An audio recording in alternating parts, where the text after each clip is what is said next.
Few legions embody decay as completely as the Death Guard. Once the unbreakable 14th Legion of the Great Crusade, they have transformed by Nurgle into relentless warriors of rot, plague, and endurance. Even yet, amongst the Death Guard, there are countless warbands, each carrying their own interpretation of corruption. Today, we're painting one of those warbands, the Pallid Hand. Known for their pale, bone-colored armor and centuries of disease and decay, they're a striking departure from the more familiar green of the Death Guard. Let's see how we can bring that weathered, plague-ridden look to life. Jumping right in, we're going to prime this guy with Wraithbone. We're going to hit it with some Seraphim Sepia, which is an all-around wash reminiscent of the Deathwing Knights painting of the first chapter, first company. So we're going to go ahead and just get this guy lathered nicely. Go a little heavy. As you could tell, I'm just kind of spattering this all about. Don't be afraid to let it pool in some places. Once again, like last video, we are doing a Death Guard. So the more, pooling and discoloration in some armor panels actually lends to a better product at the end. And this is what we got working with right now. It's pretty nice. And this is where you'd stop if you were doing the first company Deathwing for Dark Angels, which I've done plenty of. But we're going to take it many, many steps forward and transform this guy into a fantastic looking mini at the end.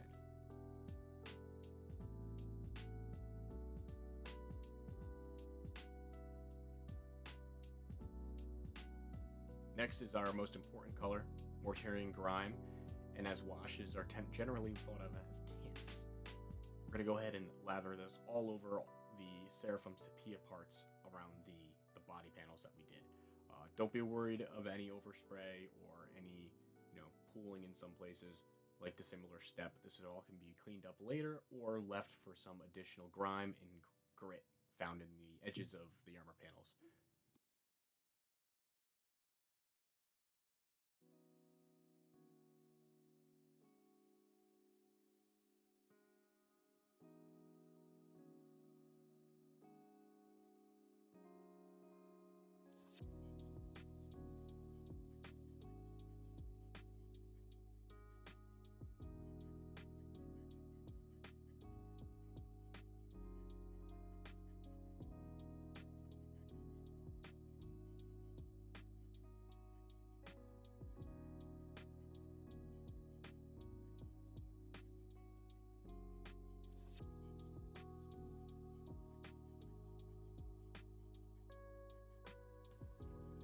As you can see, it just makes a really nice kind of green tone, especially when you look at it in a specific light. Just lends to a little bit more of a, pick up this mini and damn, this thing looks pretty good.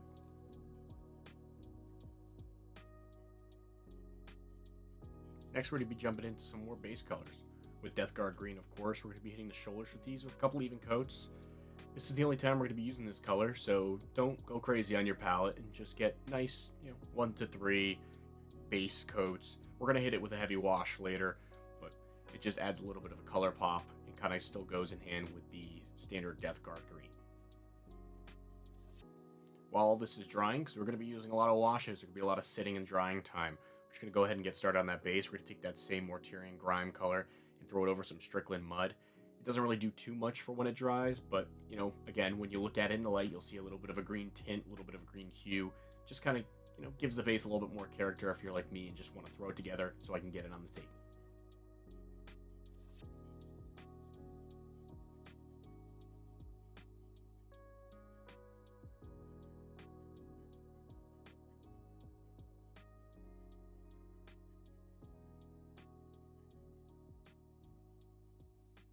Nice little all-around shot here. We're going to be jumping into the skin tones. Now with the skin tones, I primarily hit it with the base coat, a contrast to tint it, and then a shade to really bring out the details and intricacies of the skin. Specifically in a lot of these Death Guard guys, because there are so many like pustules and bloated spots and tentacles and tubes and stuff. But we're actually going to be saving that final step for later, and you'll see why. So we're just going to go ahead and take your favorite skin tone, whatever skin tone that is, and just start hitting all of those little tubes and tentacles and such. Nice even base coat. What's nice that we started with a light prime is that it doesn't take as many coats to have an even, color across a lot of these portions here. So, 1 to 2 coats solid around the the jaws there. You'll see a couple of tentacles coming out from the shin guards. So just even coat there. We'll move on to the next step shortly.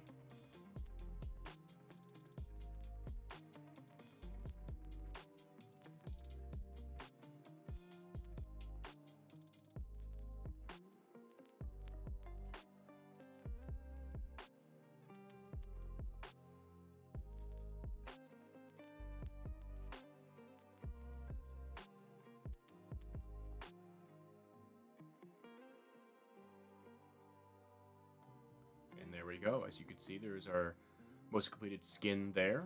It actually adds a lot of little flavor to it initially. It's a good indicator of completion towards the model, getting all the base colors on and stuff. So like I said before, we're going to be moving on to the Gilliman flesh here.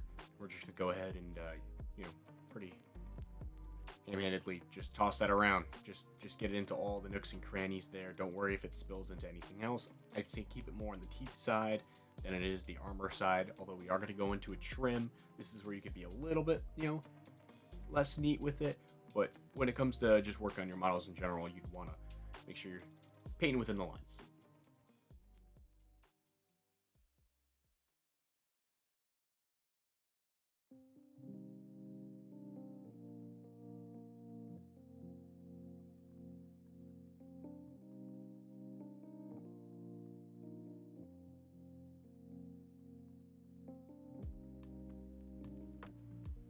Looking fantastic. Just go in here and hit those little tubes there. It's nice when you have the small tubes, you can just hit it with a once over and let the contrast do its work. And of course, let it sit and dry. Sometimes you're going for more of an organic look, not necessarily a skin tone, but more of something that came out of the internal of the body. By doing so, you can add a little bit of pink or more flesh tone into your contrast paints, and it kind of gives it that pink, fleshy, bloody hue. I'm doing that here with the tentacles, as I'm added a little bit of Vulpus pink. It looks really good in the final shots at the end.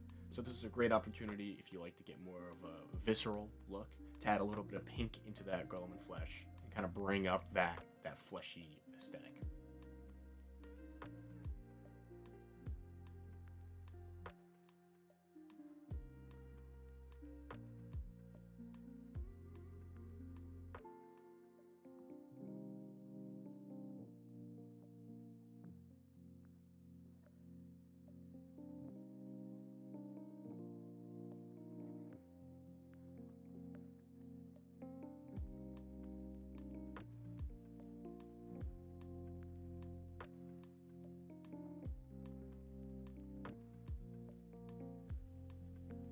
Alright, we're moving on to another large portion of the model here, which is the bronze trim. Similar to the Death Guard we made the other week, this is going to be using the same bronze color. And we're going to be hitting all of those trim portions, like on the wrists, the chest piece, backpack, the shin guards, knee pads, and all the little doodads and accessories like the trim around his helmet and elsewhere. As you can see, he's got some fencing on his shoulder. Let's give that a little bit of flavor and color too. It might come on a little bright, as we started with a base coat of Wraithbone, but don't worry, once we hit it with Agrax, it'll bring it right back down and give it that nice, grimy, grimdark look.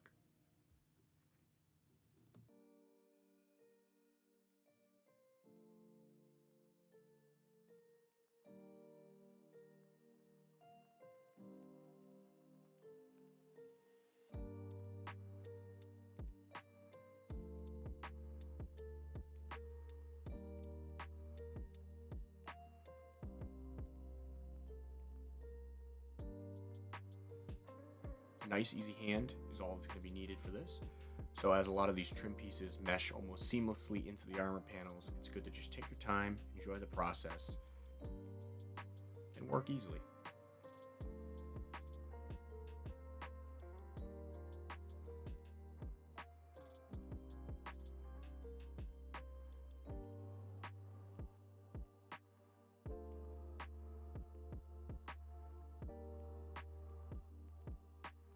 Next, we're moving on to all those boils and pustules you find around the Death Guard. Similar to the last model, I'm going to be doing a mixture of this Wild Rider red and Rhinox hide. It's a good brown, kind of like malignant color here, and I think it's a stark color contrast to the rest of the bone pale and the skin tones that they usually fall within. So mix that color up to any hue you like. I like to stay more on the orange side. Just hit those pustules and dots. They're everywhere. You'll probably miss a few like me, and you'll just notice as you continue to further steps, you just gotta jump back and hit them. They don't take long at all, and the paint kind of revigorates well because it's two bases mixing together. So just take your time and find all those spots and bang them out.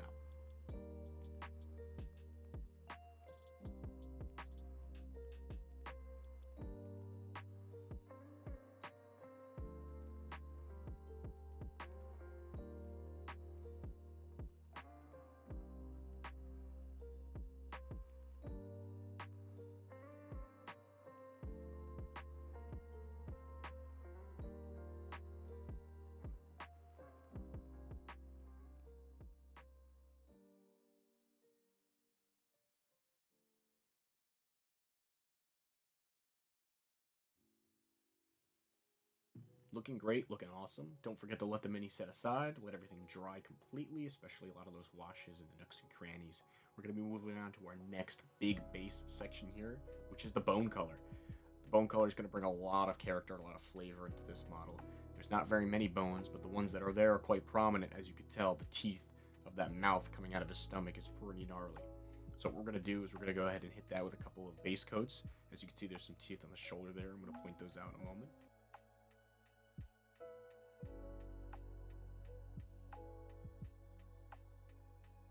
A couple extra layers to make sure that Morghast bone is properly layered. And would you look at that?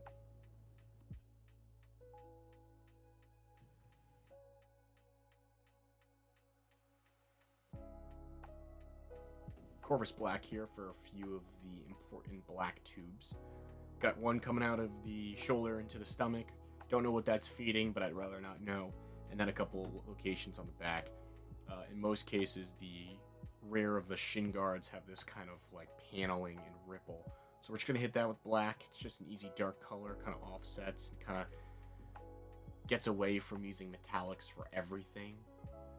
So as you can see, they're right there. And I'll just show you where to highlight that and take your time. Be nice and neat, as since this is a black color, any overspill will be excessively difficult to deal with it as a correction piece. And there we go. Looking good.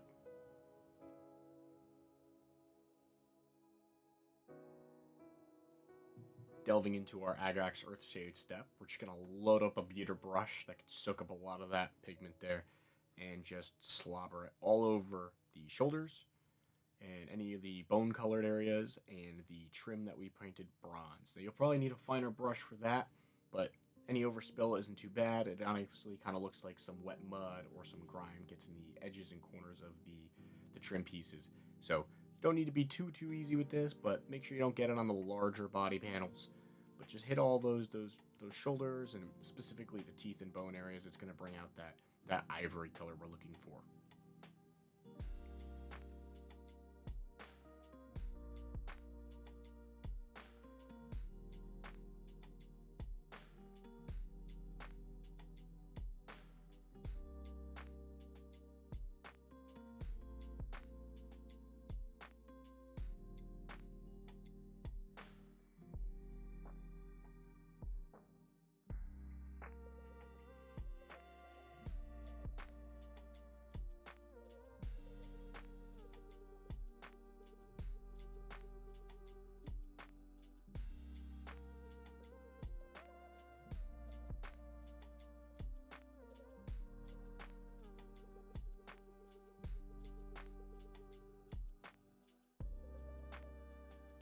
Here's a nice action shot of those teeth going down, starting from the gums to the teeth itself, letting it pull in between. It kind of fills all the gaps left when you're just doing a regular base coat. Some of those nooks and crannies are difficult to get to, but be a little bit easy on yourself. The washes really do correct a lot of those potential issues in overspill areas. So just a nice, generous overlay of Agrax on those teeth.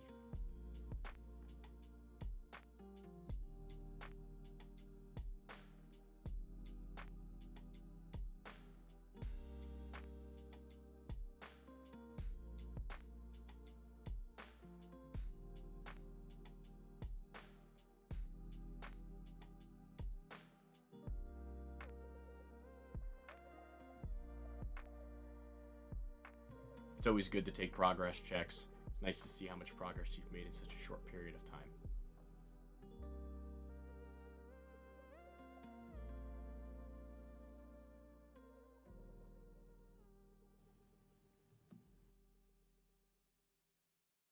Next is Rhinox hide.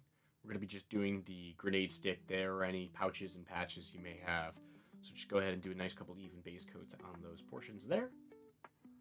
And move on to the next step. It's actually quite an easy step. Something you can bang out in between, getting home and running back out for an errand if you want to get some progress done. This is what I primarily save this for.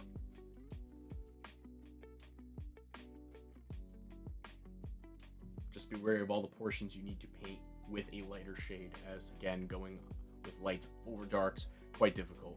As we get to our more metallic phase next, with the silvers, we can clean up a lot of that overspill with the brown. But for right now, you just want to be nice and neat. Next step is going to be the Balthazar Gold. Balthazar Gold is going to go on the exhaust pipe, or whatever the hell he's got going on up there. And since it's a nice bright primed color, we're going to have to do this a few times. But again, like always, once you hit it with a wash, it'll bring it back down. But just be diligent. Make sure you kind of get your brush in between all the little vent holes and such, because it really does make a difference if that bright white is shining through the naturally dark miniature at the end. So just be diligent, wash it down a little bit, have it fall into the recesses, let it pool in some places. As you can see, the coverage isn't great everywhere, but a few layers, it'll look pretty good.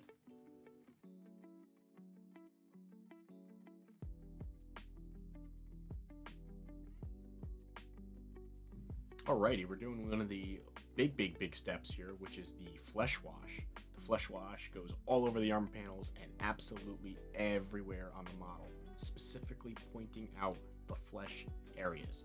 So as well as hitting the armor panels, we're going to make sure we get a nice heavy dose on any of the skin tones we have within the model. That's why I said we're going to save this for later. So go ahead and hit that mouth there, have it fall into the recesses and such.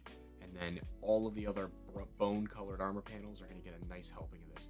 You'll see shortly as I hit the knee pads how much of a change this makes and tints it into more of like a fleshy, gross kind of mucusy color. Hence the name Snotguard.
And there's a little progress point for you.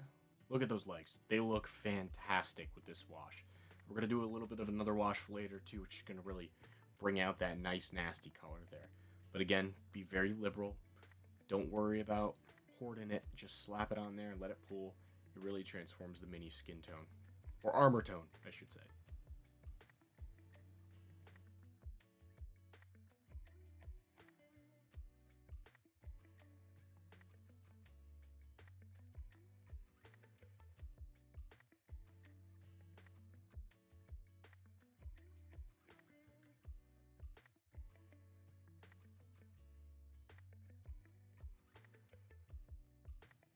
That looks fantastic. And as it's drying, it'll get more, matted. That glossy finish kind of falls off as it dries, which is nice because if you're like me, I like my models more dark hued and matted and gross rather than extravagant, bright and shiny. Like, look at me.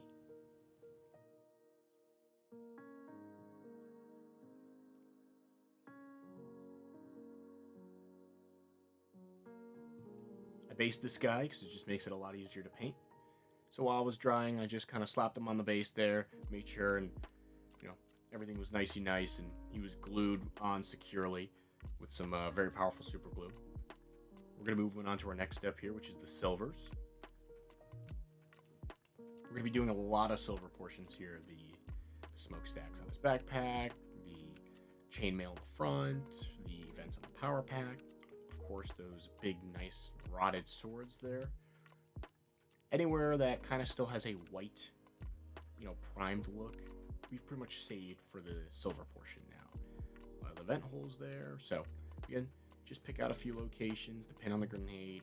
You might have to go back a few times, a couple coats again, because we're going over a very light primed color. But just take your time and make sure that even coat's there.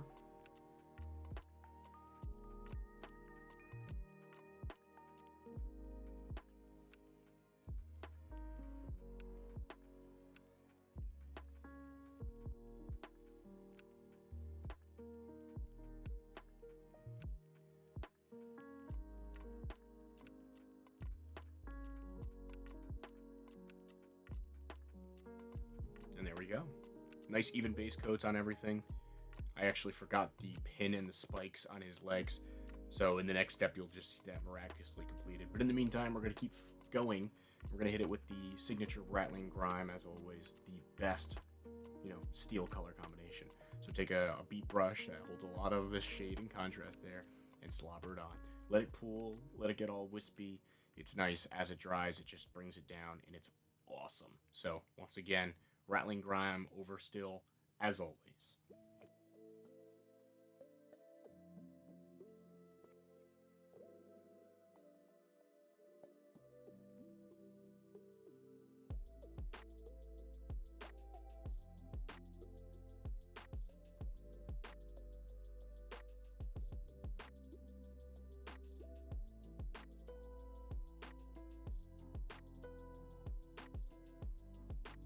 Looking awesome. As that's drying, we're going to go ahead and take the Reichland Flesh Shade. It's not entirely dry yet, but, time is money, and we spent a lot of money on these minis. So we're going to go ahead and start shading in that backpack. I kept that off because we had to do a lot of touch-up with silver and regular basing there. So at this point, we're just going to go ahead and grab that Reichland Flesh Shade and start shading in that backpack, getting all the nooks and crannies behind the helmet and such. So just take your time, make it diligent, let it pool in some places. Backpacks, not my favorite thing to paint, but they are very, very important. So just hit it with a couple once or twice over. It'll look great, kind of mend it all together.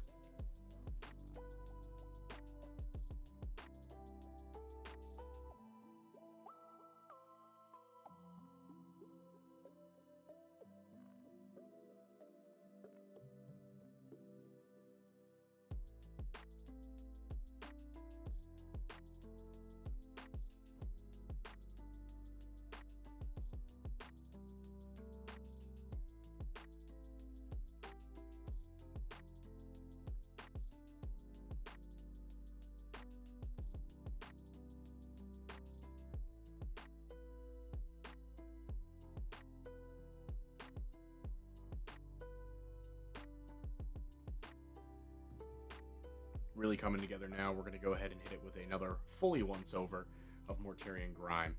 This color is awesome. Again, similar to before with the little slight green hue it brings. Kind of covered that up, but I found another cover of it kind of brings in some, kind of mossy undertones and stuff. So as you see here, that color just kind of expands a ton on that bone there. So we're going to go ahead and hit that a little once over all the bone colors on the armor. Really makes it pop.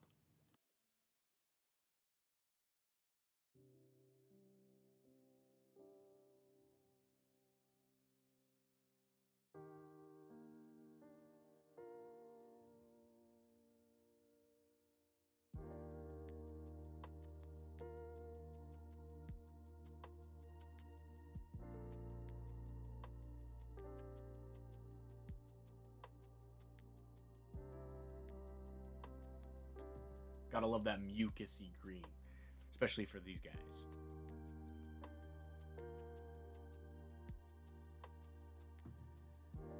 Really transforms that finish there, and that's going to be our final armor color. I think it does the palette hand really, really well. I think it does the Death Guard aesthetic very, very well. Once that dries, it comes down again, gets rid of that glossy finish. Absolutely fantastic, and I can't wait to see you guys send me some of your results as well.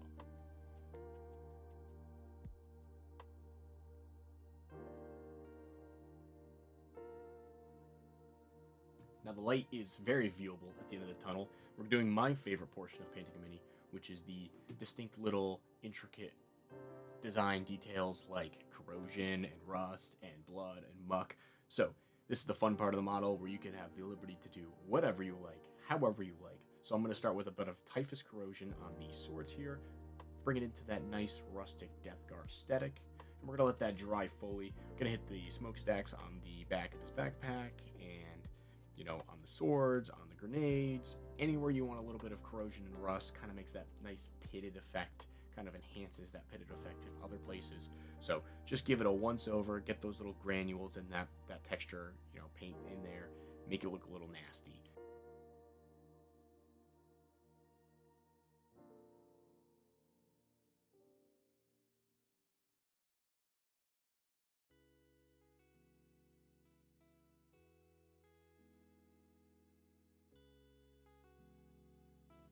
Next, we're going to be moving on to Blood for the Blood God, and this is going to be for the transition from the, you know, the intestines from the backpack into the smokestack there. It was a weird transition between the bronze and the bone color, so I just figured, you know, instead of using the standard ooze or the rust color, let me use a little bit of, you know, blood there. Kind of gives it, you know, a gross, nasty pustule effect, while kind of just breaking up the, you know, in the monotony of doing rust everywhere or, you know, snot everywhere.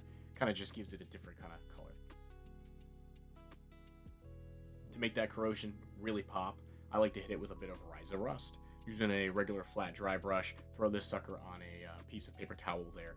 Load it up as much as you like. Like I've said in previous videos, it dries, or it goes on very bright, and then it dries very dull, which is cool, also concerning initially because you're like, this sucks now. I absolutely hate the finish. But once it dries, it really kind of blends into the corrosion portion.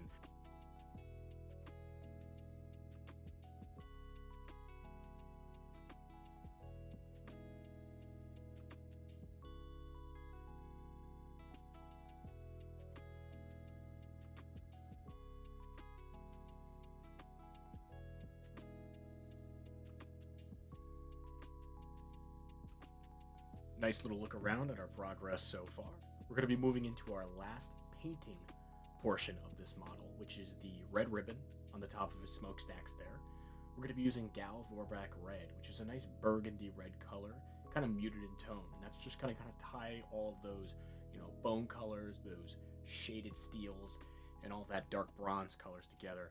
Kind of make it like look pretty good, you know, similar to the, you know, loincloths we have of our traditional green Death Guard soldiers.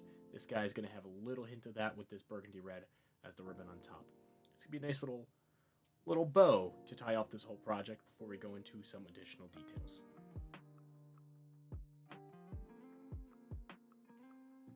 Our last step is to use what's called Nurgle's Rot. Nurgle's Rot acts similarly to Blood of the Blood God, and is kind of like a technical add-on paint that you could give your weapons and armor and all the little juicy spots that need a little bit more snot and nastiness, a little bit extra flair. This is the first time I've used this paint, and I'm trying it out in this model for the first time, so I tried to check out how it looked and eventually got a little carried away and had a lot of fun with it. Rest assured, I will be using this with all of the Death Guard models moving forward.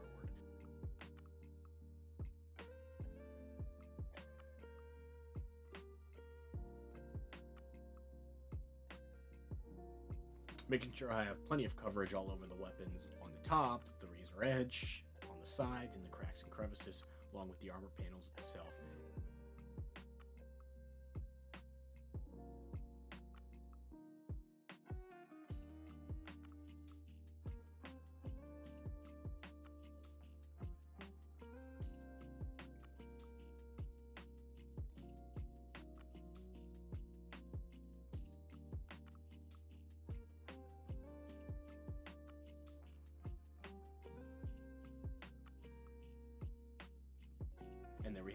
your finished Pallid Hand Death Guard Plate Grade. I hope you guys enjoyed watching, following along. I can't wait to hear some of the discussions down below and to see some of the models you guys painted while following this guide.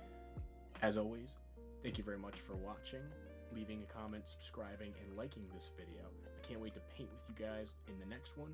Take care.